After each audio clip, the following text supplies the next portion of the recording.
Hello guys, in today's video I will be showing you how to fix Bigo Live black screen problem. So the answer is easy, just go to the settings and then scroll down to the apps section and then go to the search and search Bigo Live and then go to the storage and here you will find this clear cache option. Click on it.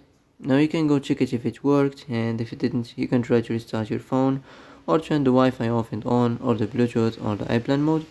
Also, you can try to clear data, but be careful. If you clear data, all this application's data will be deleted. This includes all files, the settings, the accounts, the databases, etc.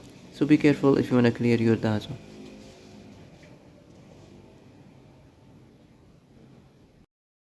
And that's it for today's video. I hope this is the answer you've been looking for.